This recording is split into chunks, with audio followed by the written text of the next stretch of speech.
Dia cuman bilang, tolong jangan berisik dan jangan kotor serta lembab gitu dia bilang. Terus saya bilang, Bapak dari mana? Udah, tapi dia nggak jawab, cuman ngomong kayak begitu doang. Adanya di pojok kamar saya. Itu si Bapak itu munculnya di pojok kamar saya kan. Suara perempuan nyanyi dari toilet, saya penasaran dong. Saya dengerin ini suara perempuan nyanyi dari mana gitu ya kan. Saya telusurin. Itu tau nggak Kak, dari pipa peralon yang buat toilet duduk. Oke. Keluarnya dari situ suaranya. Itu lagunya lagu Cina masalahnya.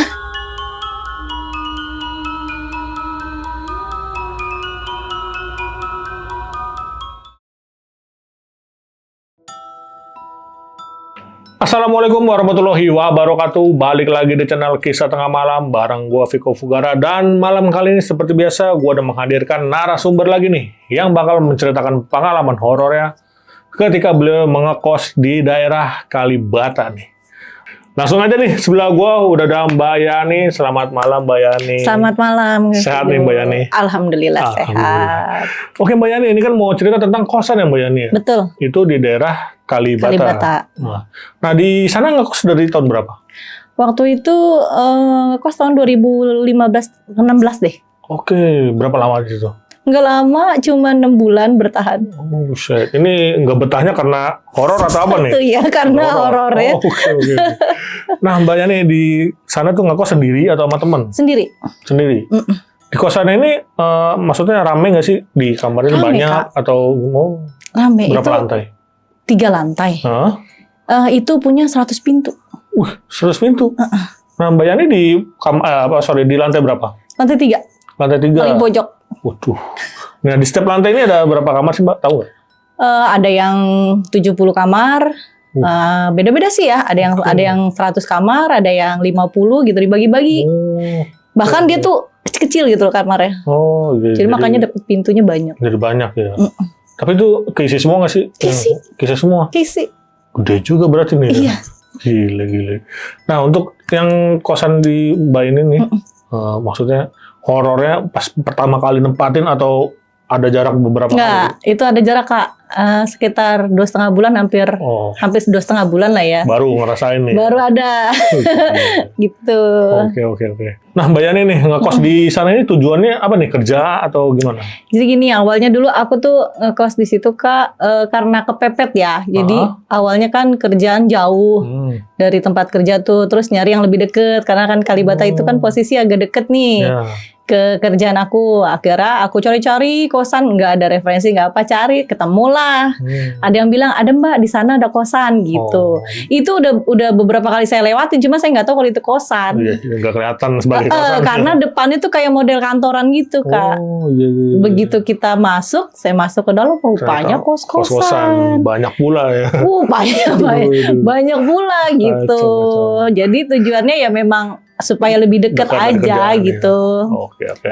Udah nih Mbak Yani, untuk ceritanya kita tahan dulu nih Mbak Yani.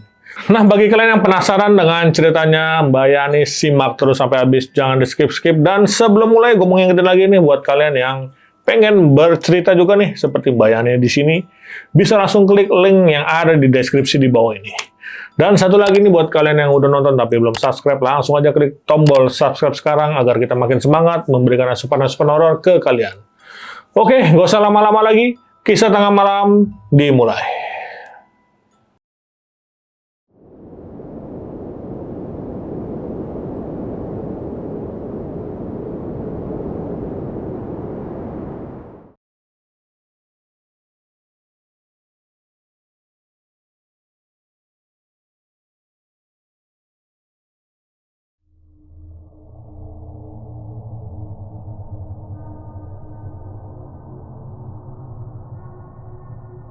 Awalnya itu dulu aku nyari kosan di daerah situ kan, Kalibata. Terus dapatlah tuh Kak satu kosan itu di situ.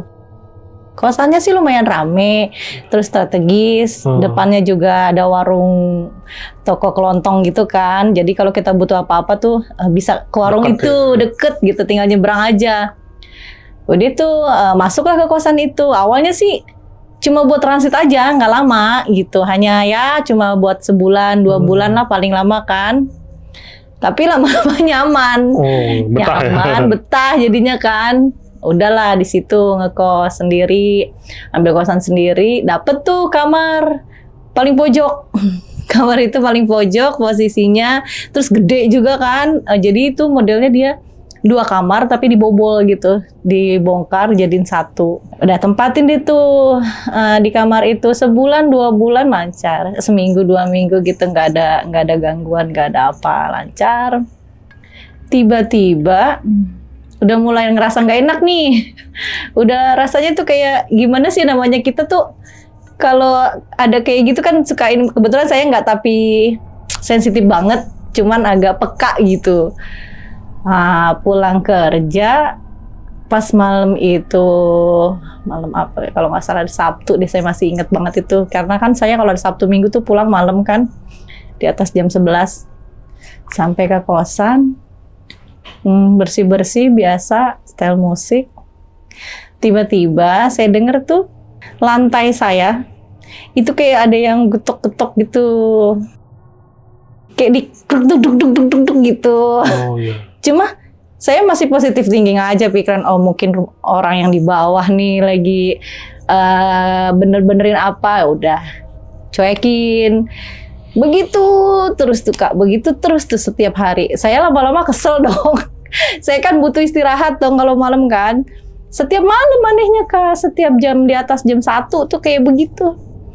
Saya kesel, lama-lama kok keganggu ya gitu. Saya ke bawah, saya temuin tuh penjaganya kan, penjaga kosan. Saya bilang, ini ada yang lagi renov apa malam-malam gitu. Enggak teh katanya, enggak ada kok katanya. Udah saya minta anterin dong, saya mau ibarat kata mau diomongin bisa nggak gitu secara baik-baik gitu ya. Tapi kosong. Di bawah saya ternyata kosong, kamar kosong.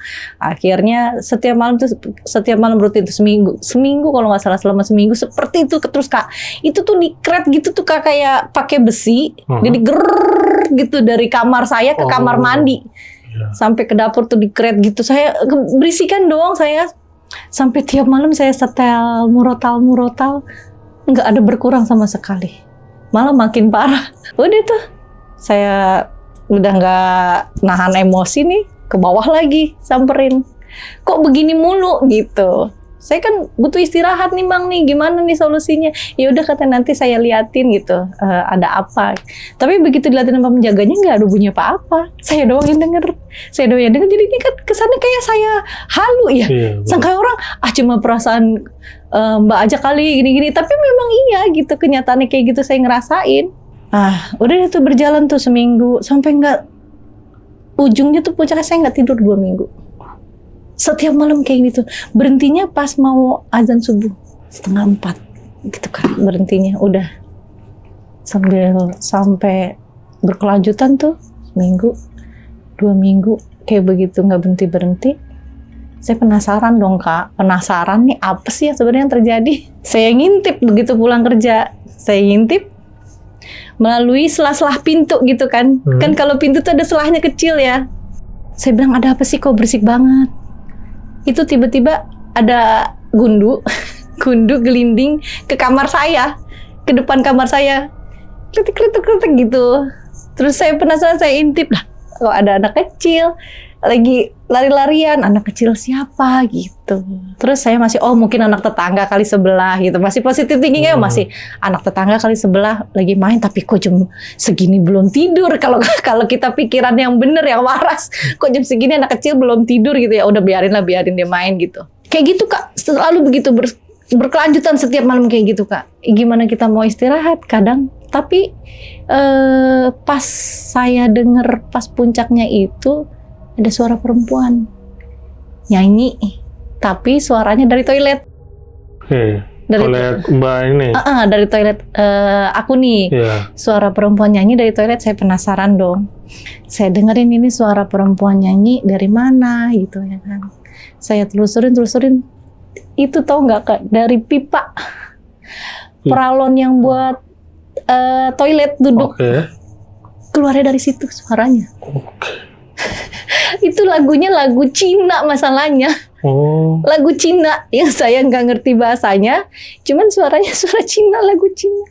Terus dia bernyanyi gitu, saya penasaran, saya dengerin lagi, saya gituin kuping, astagfirullahaladzim, sampai kayak gitu kan, kok kayak begini, dari mana pikiran, kok bisa ada manusia masuk suara ke situ gitu. Udah saya diemin, saya orangnya kan kadang kalau udah pulang kerja capek, udah diemin aja lah gitu, cuekin ya kan. Makin lama makin intens Kak. Makin instan gangguannya. Besok malamnya saya tidur itu pintu kamar kosan saya diketok. Ngetoknya itu cuma tek gitu. Terus kadang sekali, kadang 2 kali tok tok gitu. Saya nggak berani buka karena ngetok di antara jam 2 gitu kan. Jadi kayak tiap malam saya benar-benar emang nggak bisa tidur semenjak kejadian itu gitu loh, kejadian yang ubin saya dikelilingin gitu, dibunyiin begitu. Udah gitu, ya kesel juga sih kadang. Kesel juga, emosi, nahan emosi juga. Jadi kita nggak bisa tidur, di kerjaan juga saya nggak fokus kerja kan. Kata teman-teman, lu kenapa Kak? Gitu. Enggak gitu, sampai saya, maaf ya, sampai saya bikin ayat kursi Kak, di kerjaan pakai tulisan tangan. Tulisan tangan, lu buat apa lu, kata temen gue, curiga nih pasti ada sesuatu deh di kosan lu gitu. Enggak kok, enggak ada apa-apa, saya bilang gitu.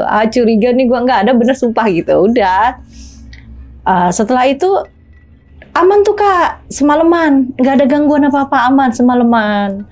Nah besok malamnya kayak begitu lagi, terus Kak, kayak begitu. Entah, pokoknya ada aja itu, dari kamar mandi lah, dari dapur lah, dari kamar saya sendiri lah, kayak begitu Kak.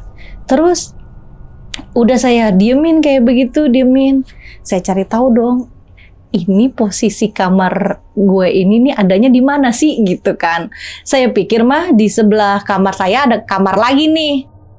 Ternyata begitu saya keluar, saya naik ke balkon, saya lihat, rupanya itu kosan saya memang benar-benar full tembok, udah terakhir pojok gitu. Nah, di sebelah kosan saya itu ada tanah, tanah kayak tanah wakaf ya, tanah wakaf. Ada kuburan di situ Kak. Oke. Ada kuburan di situ, di bawah dekat pohon pisang. Begitu saya lihat gitu kan dari balkon itu, oh ada kuburan, saya nggak tahu kalau di situ ada kuburan. Nah, abis itu saya mah biasa aja kan, pikiran cuman kuburan wakaf lah apa gitu ya kan. Udah, saya masuk lagi ke kamar, udah biasa lagi tuh mau tidur apa, malah makin parah. Saya dengar perempuan nangis di depan kosan saya. Nah, kebetulan tuh kamar kos saya itu dulu pas banget sama pohon mangga. Ada pohon mangga di situ gede Kak, dan nggak boleh ditebang sama yang punya. Pas depan pohon mangga, itu suara perempuan itu persis di pohon mangga itu Kak.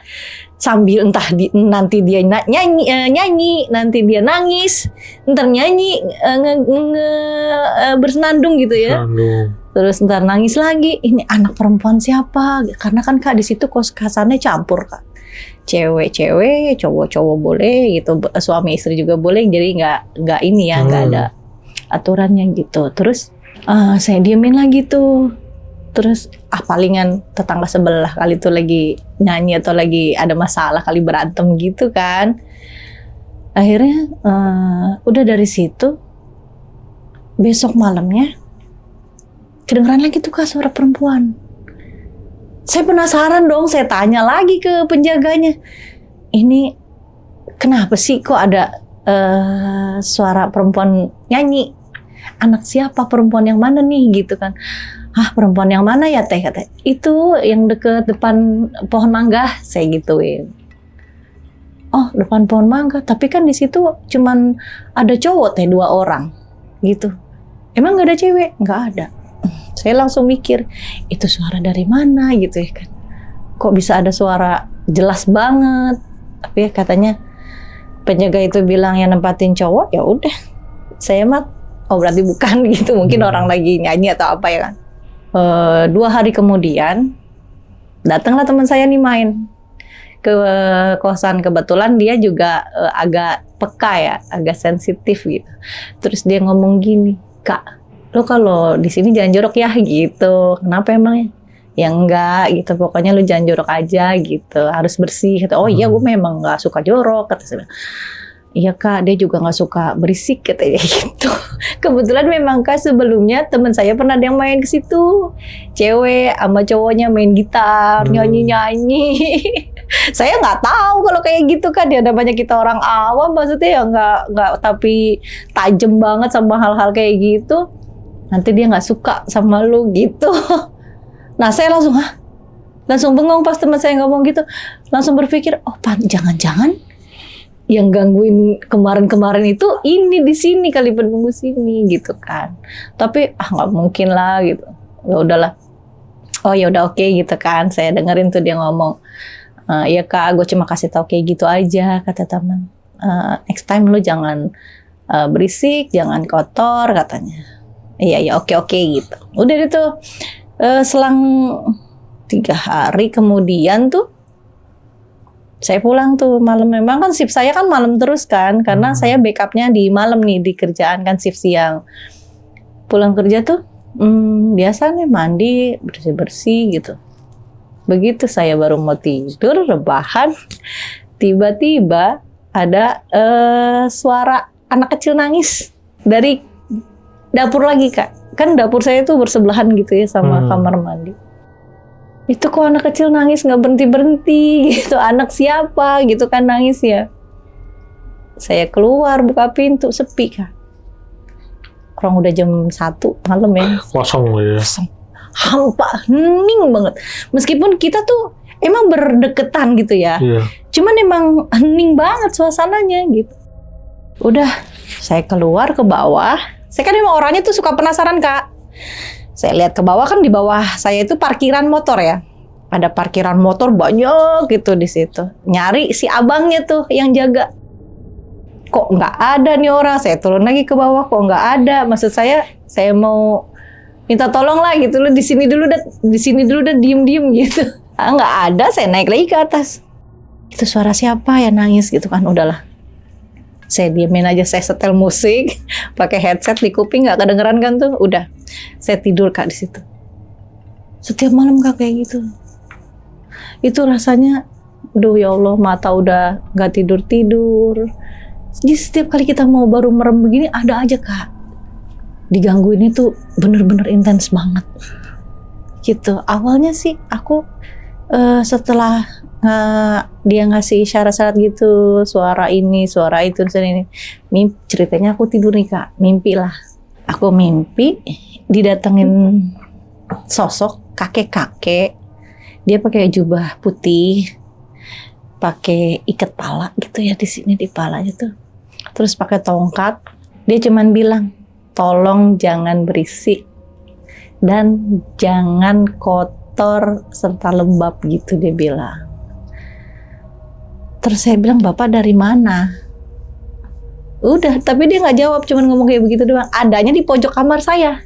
Itu si bapak itu munculnya di pojok kamar saya kan. Saya kebangun, kaget dong, kaget banget. Saya mikir ini ada apa nih gitu, kok bisa diimpiin bapak-bapak itu gitu kan. Oh berarti mungkin ada yang salah sama saya kan. Ya saya secara nggak langsung saya minta maaf kalau memang saya salah gitu kan. Atau merasa terganggu atau apa, saya ngomong tuh Kak secara sendiri gitu kan, dalam hati minta maaf banget gitu kan. Udah tuh Kak, sehari, 2 hari, 3 hari anteng gitu diem. Hari keempat kayak begitu lagi Kak digangguin. Kayak begitu lagi digangguin, saya tanya dong, "Ini kosan berapa lama kosong kamar?" "Enggak Kak, baru kok," katanya. "Baru tuh Teh," katanya gitu. Yang jaga kan 2 orang tuh Kak. Bapak-bapak tua sama anaknya. Kadang saya juga ngobrol sama bapak-bapaknya itu. "Enggak kok Teh," katanya, "itu mah baru," katanya. "Baru 3 bulan kosong," gitu. "Yakin Pak?" "Emang kenapa Teh?" "Enggak," gitu kan. Terus saya bilang, "Pak, ada kamar yang kosong nggak di bawah? Saya pindah jadi ke bawah," gitu. "Ya Teh, belum ada kamar yang kosong di bawah," katanya, "masih full semua," gitu. oh nanti kalau misalnya ada yang kosong tolong kasih tahu saya ya Pak, info-info gitu. Emang kenapa sih Teh, kan bukannya enak itu di situ, lega gitu ya kan? Nggak apa-apa sih gitu, cuman kegedean aja, saya bilang gitu, kegedean aja di situ. Oh gitu, yaudah, oke Teh, siap Teh, nanti dikabarin gitu. Udah selang seminggu nggak ada tuh kamar yang kosong. Saya tanya sama yang tetangga saya sebelah, ibu, kebetulan dia udah lama kan ngekos di situ, udah ada 2 tahun atau 3 tahun. Cerita ada tuh dia mengenai kosan di situ, Kak. Tahu nggak Kak, katanya ini tuh dulu, ini pohon mangga yang depan kita nih Kak gitu. Oh iya, kenapa? Saya kan pura-pura nggak tahu ya, saya pendem semua tuh apa yang saya rasain gitu. Dulu ada perempuan remaja katanya, pacaran nih Kak, terus ditinggalin sama cowoknya, dia depresi Kak, bunuh diri di pohon mangga itu. Si cewek ini. Si cewek itu katanya di pohon mangga itu. Langsung shock dong, saya udah pengen buru-buru pindah aja, maksudnya enggak deh, gue pengen cabut aja deh dari kosan ini gitu. Cuma saat itu saya emang nggak punya waktu buat nyari kos-kosan lagi. Jadi tetap stay di situ, mau nggak mau ya gitu, stay di situ deh gitu. Semakin saya di situ, semakin banyak gangguannya di situ. Makin kenceng tuh dia. Dari yang mulai bangun tidur tengah malam sampai ngelihat tembok tuh kayak squishy Kak. Saya lagi-lagi dengar perempuan nyanyi dari kamar saya. Itu dari kamar saya. Saya bilang ini suara dari depan atau dari samping. Saya cari tahu nih Kak. Saya dengerin kuping saya tempelin kuping ke tembok. Kan di kamar saya itu ada kaca yang modelnya kayak kaca kamar mandi tuh Kak, yang tebel banget tuh. Dari situ saya dengerin gini, oh bener dari luar. Itu Kak, ya Allah, seumur begini saya baru ngelihat kaca yang namanya kaca tuh kayak squishy bisa maju sendiri. Ini kaca bisa keluar gitu Kak, bisa dari tembok, bisa mantul gitu, bisa kayak ditonjok dari luar, kayak dia rupanya tuh kesel banget, kayak kalau orang udah kesel banget, itu kacanya tuh kayak wing gitu. Saya kan dengerin begini. Nah pas saya lagi begini, ini kaca saya nih kacanya, dong gitu Kak, depan mata Kak. Depan mata gimana, saya nggak mau, langsung shock, kabur saya di situ. Sampai merinding kalau inget kejadian itu, saya selalu merinding kalau ngomong gitu ya. Kaca tuing tuing itu 3 kali tuing tuing. Saya sampai pegang itu kaca, keras. Tapi pikiran mata gua aja kali ini yang salah. Tapi emang iya Kak, itu kaca sampai bisa deng deng gitu. Saya kabur. Buka pintu kan, kamar saya modelnya ruang kamar itu ada pintu, terus dari pintu buka pintu lagi gitu, baru kayak model rumah ya. Saya kabur, saya jerit-jerit nih manggil tetangga nih. Tetangga saya kan cowok, kebetulan kan cowok semua yang sebelah sana. Bang, tolong dong Bang gitu. Kenapa Teh, kenapa? Enggak, tolong liatin sebelah saya ada orang nggak sih? Kaca saya itu aneh gitu. Saya dengar ada orang suara nyanyi tadi sebelumnya. Oh iya Mbak, mereka pada ngeliatin tuh, nggak ada, emang itu tembok kosong. Tembok kosong, tanah kosong. Itu ditanamin ada pohon kecapi, pohon pisang. Itu puncaknya di situ saya ngeliat. Parah banget itu Kak. Dan lebih horornya lagi begitu saya pulang kerja ke parkiran, taruh motor, naik ke atas. Begitu saya nyampe di atas, terus kunci ketinggalan nih, ceritanya masih nempel di motor. Baru saya turun 2 tangga, saya nggak lihat motor nyala sendiri Kak di parkiran itu. Parkirannya posisinya itu adanya di dalam, bukan di luar. Kalau di luar khusus mobil, berjejer yang punya mobil. Di dalam itu khusus motor-motor. Baru 2 tangga, tiba-tiba tuh motor lampu sennya hidup sendiri, tit tit tit gitu kan. Pikir saya ada orang, udah jam 2 ya kan. Kok siapa yang mau keluar tuh gitu. Saya ngelongok dong, bunyi ren gitu. Itu motor yang saya lihat. Itu motor bunyi sendiri tuh dengan mata kepala sendiri Kak. Motor itu bisa nyala sendiri, nggak ada orangnya. Itu gimana coba, saya bilang, ini mata gue yang salah apa emang enggak sih gitu. Akhirnya udah tuh Kak, Saya balik lagi nggak jadi ngambil kunci motor, saya telepon yang penjaganya tolong ngambilin kunci motor gue. Dan dia kan tahu tuh motor saya kan, tolong ambilin kunci motor gue masih ketinggalan nih di motor di parkiran. Nganter anterinnya ke atas. Oke teh katanya gitu. Ya udah, saya nggak ngomong tuh sama penjaganya. Saya diem aja gitu.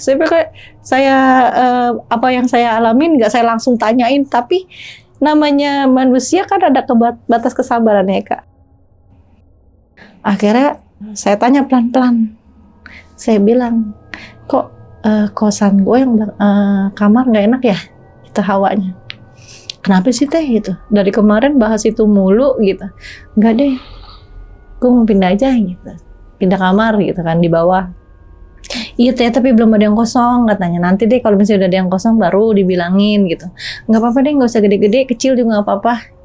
Yang penting gue mau cabut itu dari situ gitu. Kenapa? Emang kan enak, adem gitu, gede, bisa teman-teman juga bisa dateng gitu kan. Nggak mau gitu kan ya. Udah cepet deh cariin deh. Ya udah nanti diusahain gitu. Kayaknya sih kata seminggu lagi ada yang mau keluar teh yang di bawah gitu. Oh, oke, ya udah. Naik ke atas.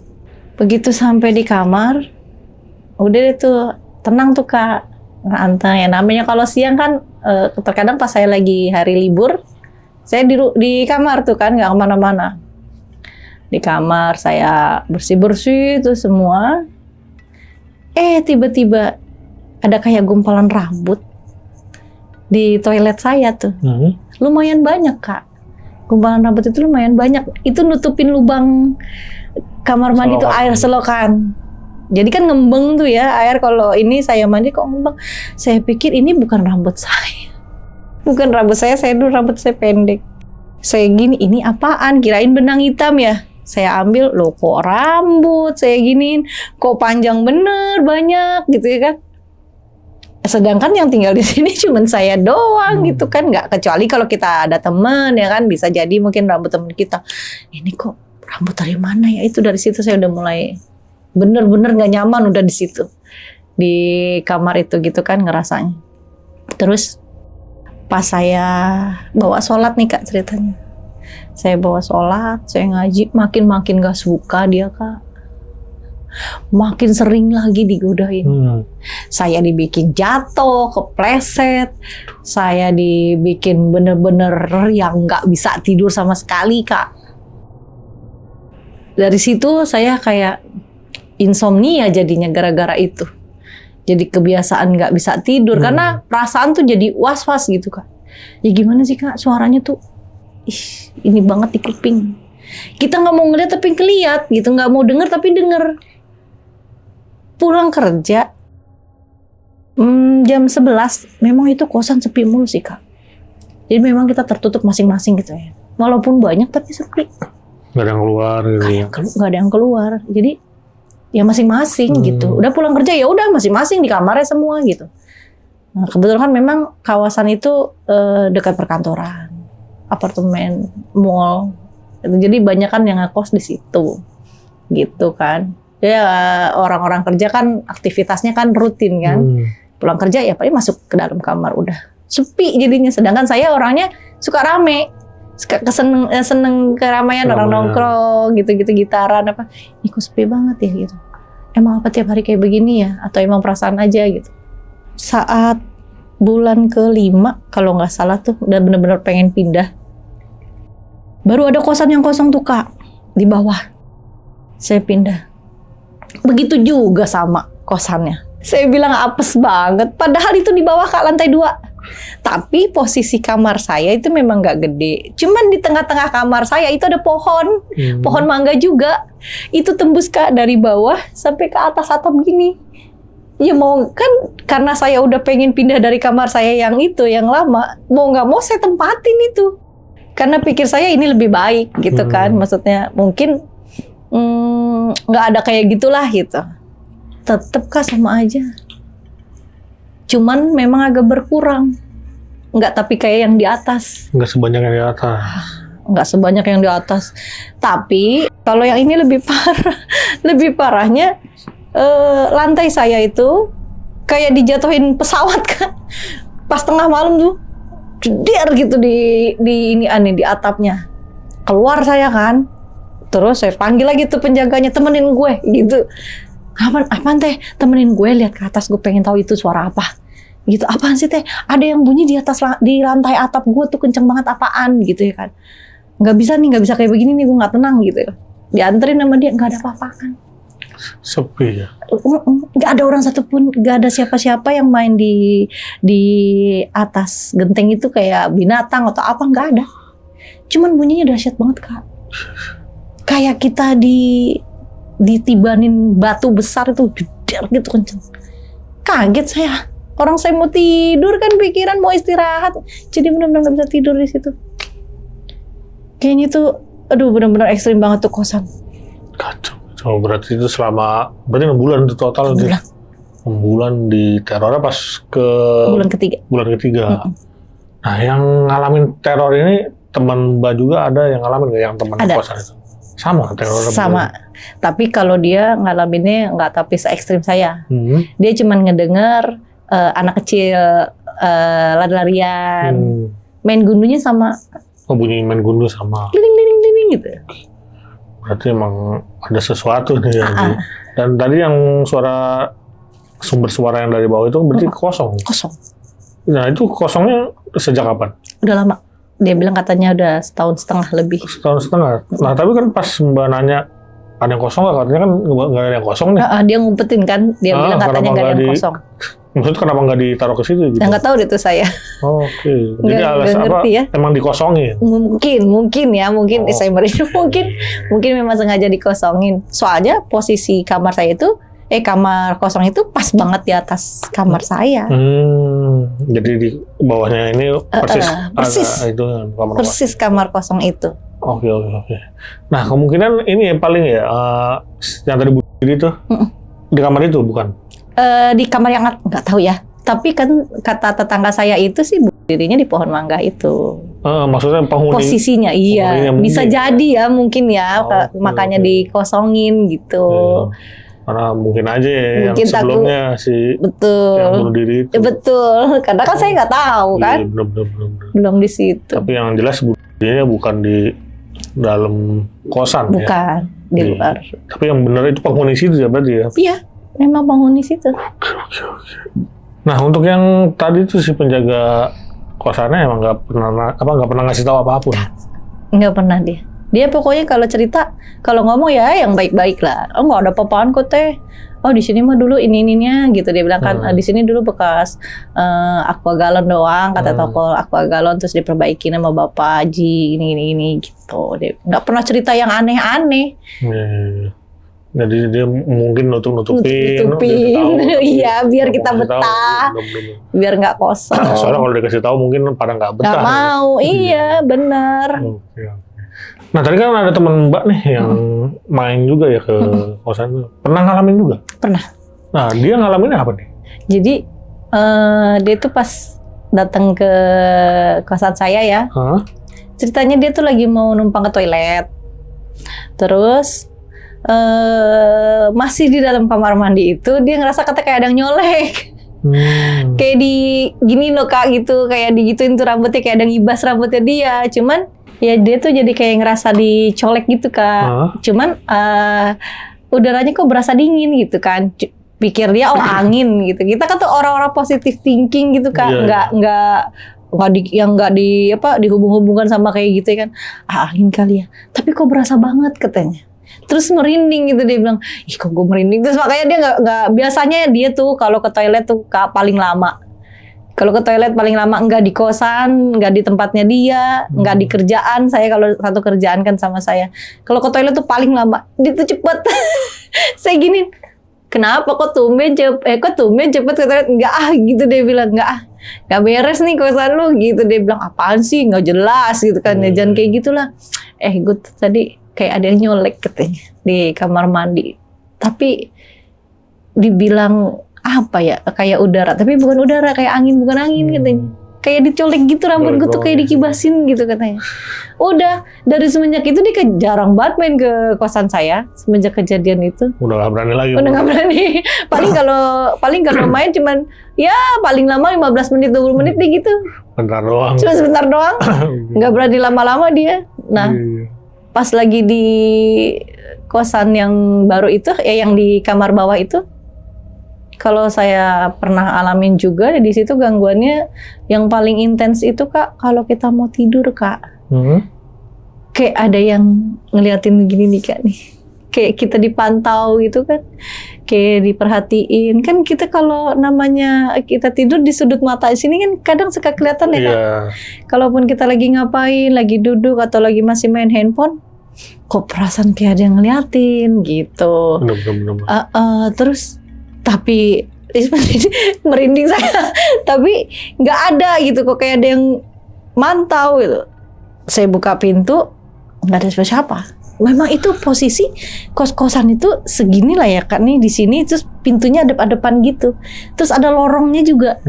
Lorongnya itu panjang gitu kan. Jadi namanya banyak kan berpintu-pintu, sepi terus di situ. Mau di lantai atas, lantai 3, lantai 2, di bawah. Jadi kalau yang orang tajam ya Kak sama hal-hal kayak gitu, begitu masuk parkiran nih, parkiran mobil, dia pasti udah ngerasa. Karena tuh parkiran mobil tuh auranya emang gak enak banget Kak. Udaranya panas, pengap, lembab. Cuman tadinya sih saya nggak mau lama-lama di situ ya, cuma karena terpaksa dekat dari kerjaan, mau nggak mau jadi ya disitulah stay gitu. Jadi akhirnya lama ya. Jadi akhirnya lama. Dan berpikir kalau pindah ke kamar bawah itu fine-fine aja, aman-aman aja nih. Ternyata sama aja. Terus lebih ekstrim gitu, saya pernah ngalamin apa ya Kak, kayak rep-rep gitu Kak. Jadi begitu saya tidur, tuh saya kayak ditindih gitu, kayak binatang berbulu gitu, badannya buluan. Saya teriak tapi nggak bisa teriak, nggak keluar. Saya teriak-teriak minta tolong tuh nggak ada yang denger sama sekali. Jadi begitu saya istighfar di dalam hati itu, istighfar, saya baca surat An-Nas, ayat kursi, saya baca, baru kelepas Kak. Saya kayak digini nih Kak, sampai sesak. Jadi rep-rep gitu ya. Direp-rep. Tapi yang saya rasain tuh makhluknya tuh kayaknya tinggi, gede. Tapi entah itu apa, nggak tahu ya kita ya. Cuma ini emang itu kosan tuh nggak beres. Parah. Kalau dilihat dari depan tuh kayak perkantoran, bagus Kak. Tapi begitu kita masuk ke dalam, kos-kosan. Tadi kan juga sempat nemu ini ya, bukan nemu siapa sih, kayak ada yang nyumbat di WC-nya itu rambut. Ya. Sampai sekarang tuh nggak tahu itu rambut siapa nih. Sekali doang tapi itu. Sekali doang itu saya dikasih tahu, kayak dikasih lihat kayak gitu. Pas saya buang aja kan, saya pakai tisu, saya buang. Udah saya sambil bilang, buang ini gue buang sampah bukan buang setan. Saya sampai ngomong gitu, kata orang-orang kalau kita nemu apa, atau kita matiin sesuatu, binatang atau apa, bilangnya kayak gitu, gitu kan, mitos-mitos zaman dulu. Yaudah saya jadi kayak begitu. Sampai tuh setiap hari di kerjaan saya ngopi Kak, karena nggak bisa tidur, bikin kopi terus sampai nulis-nulis ayat kursi, apapun yang berbau-bau ini ya, murotal hampir tiap malam Kak. Murotal saya selalu setel tuh Kak. Jadi saya baru bisa tidur kalau saya nyetel murotal. Tetap aja ya ada. Tetap aja, nggak ada takutnya. Jadi terakhir itu ya saya pindah karena pas udah puncak banget tuh saya keluar dari kamar itu. Yang saya keluar nangis-nangis yang tembok sampai maju itu udah puncaknya. Sebelumnya itu banyak lagi Kak. Serintilannya itu banyak lagi. Sampai saya jalan dari toilet, dari kamar mandi ke kamar itu kayak diselengkat gini Kak. Usil Kak. Tapi nggak kelihatan kakinya? Enggak. Gitu. Tapi saya ngerasa kayak ada yang diselengkat, kayak ada yang nyelengkat. Iya. Ini memang benar usil. Kadang anak kecil, ibu-ibu. Tapi yang saya nggak habis pikir awal-awalnya itu loh Kak. Kok kenapa bisa ada suara perempuan nyanyi? Iya. Dari pralon itu. Lubang itu ya. Lubang air yang kerucuk kan, kucuk-kucuk gitu kan. Nah itu suaranya keluar dari situ kan nggak masuk akal Kak. Jam 2 pagi, setengah 3 ada suara nyanyi. Bahasanya bahasa Cina lagi. Bahasa Cina lagi yang kita nggak ngerti. Cina tempo dulu Kak. Cina tempo dulu.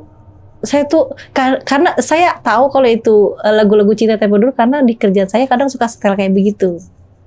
gitu kan. Kata kalau kita punya owner dia suka nyetel-nyetel gitu kayak gitu. Saya apal. Iya. Kalau yang untuk ini tadi kan ada yang kaca itu yang loncat. Tapi pas udah kejadian kayak gitu kacanya masih ada. Masih ada, nggak kenapa-napa. Bahkan kaca itu utuh sama sekali Kak. Sampai saya tempelin ayat kursi Kak di kaca itu. Ayat kursi bikinan tangan saya sendiri. Saking saya takutnya tuh Kak. Saya panggil teman saya. Dia cowok ya. Saya panggil, coba deh. Mungkin dia agak bisa gitu ya kan. Sama dia disolatin. Itu kamar kos saya. Dia ambil wudhu, dia sholat. Dia ngaji di situ. Tiba-tiba dia tuh palanya sakit Kak. Setelah habis dia ngaji, palanya dia sakit. Kita kan di situ waktu teman aku datang itu ada 4 orang lah ya. 4 orang datang ke kosan saya itu pengen tahu maksudnya. Saya kan sedikit-sedikit cerita sedikit apa yang saya alami itu saya cerita. Mereka pengen tahu masa sih gitu. Kadang kan ada yang percaya, ada yang enggak kan. Halu kali lu. Seriusan, gue nggak halu, lu nggak ngeliat mata gue nih gitu ya kan. Sampai kayak panda gitu kan, mata panda hitam Kak, karena nggak tidur. Terus ya udahlah kita main gitu ke sono, pengen tahu nih. Dan mereka nih ceritanya itu teman saya sholat ibadah, setelah dia sholat dia ngaji, palanya pusing kayak ditarik-tarik katanya. Kayak berat. Berat banget katanya. Kok pala pusing terus pundaknya berat. Terus pas saat dia sholat itu katanya kayaknya tuh di punggungnya dia tuh kayak ada panas banget nih, di aura punggungnya dia tuh kayak ada hawa panas banget katanya. Panasnya tuh kayak dideketin api obor gitu kata dia bilang. Saya bilang, wah udah nggak bener deh, udah nggak beres deh, salah nih kayaknya ngambil kamar. Gitu kan pikiran, salah ngambil kamar nih. Tapi anehnya pas semenjak teman saya datang itu diajiin, nggak tapi intens Kak. Cuman kakek-kakek itu datang lagi ke mimpi saya. Cuman bilang makasih gitu doang. Terima kasih gitu. Saya tanya terima kasih untuk apa? Iya. Dia bilang terima kasih gitu. Ternyata saya tanya nih ke bapak yang tua itu yang jaga. Saya tanya, Pak, di sebelah kamar kosan saya itu tanah kosong ya Pak? Iya Mbak gitu kan. Kenapa Mbak? Kenapa Mbak Yani gitu? Enggak. Kalau saya boleh tahu itu kuburan apa ya Pak gitu kan? Oh itu kuburan orang sini Mbak. Katanya dulu di sini ada kayak kita tuh sepuh ya kayak. Dia tuh orang yang dituain di sini meninggal dan itu tanah wakafnya dia. Jadi kayak orang-orang maaf kata tempo dulu kan kolot-kolot ya gitu ya tipenya. Jadi kayak gitu Kak, dan dia itu ini tanahnya dia, bekas tanah dia, dibeli sama Bapak Haji itu, dibangunlah kos-kosan, yang bawah kontrakan, yang atas kos-kosan, gitu. Ada lagi berarti di bawah itu? Iya, mungkin dia nggak suka sama keberisikan atau apa, cuman negornya ya kayak gitu, ekstrim banget dan apa sih setelah munculnya dia itu gangguan tuh semakin intens, gitu. Pokoknya pas terakhir saya digangguin itu, yang saya jatuh aja sih. Yang diselengkat. Kayak ada yang giniin kaki saya truk gitu. Saya tiba-tiba brak gitu jatuh. Lagi megang kopi. Tumpah dong kopi. Iya, itu pagi loh posisi Kak. Pagi itu jam 6. Jam 6 pagi saya masuk pagi. Tiba-tiba saya dari selesai kamar mandi beres-beres gitu rapi mau siap kerja mau minum kopi. Gimana saya mau pulang buru-buru ke kosan kan? Jadi otomatis kadang sampai saya takut banget tuh Kak. Jadi kalau saya pulang kerja masuk pagi saya diem dulu di kerjaan. Jadi biar sampai kosan saya buru-buru tidur gitu kan.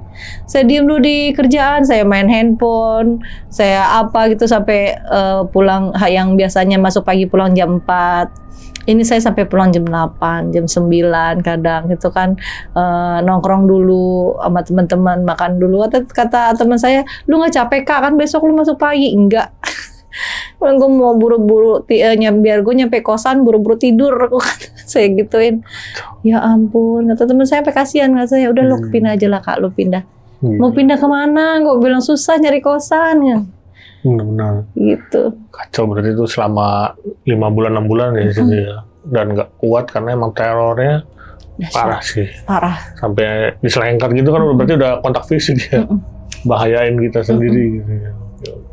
Udah berani kontak fisik secara Iya, begitu. Tapi kosannya itu masih ada sampai sekarang. Masih ada. Masih ramai juga. Masih. Kalau yang nggak tahu ya. Kalau gitu. Dan itu ada di daerah Kalibata ya, Mbak. Ya. Mungkin nih netizen yang nebak nih, oh ini dia sini. Kalau ada yang tahu ya jangan di-spill ya. Karena masih ada ya. Masih aktif soalnya. Oke Mbak Yani, terima kasih banyak nih sudah berbagi kisahnya di Kisah Tengah Malam yang sangat luar biasa. Dan sebelum closing, gue mau ngingetin lagi nih buat kalian yang pengen bercerita juga nih seperti Mbak Yani di sini, bisa langsung klik link yang ada di deskripsi di bawah ini. Oke, segitu dulu. Gue Viko pamit undur diri dan Mbak Yani juga pamit undur diri. Wassalamualaikum warahmatullahi wabarakatuh.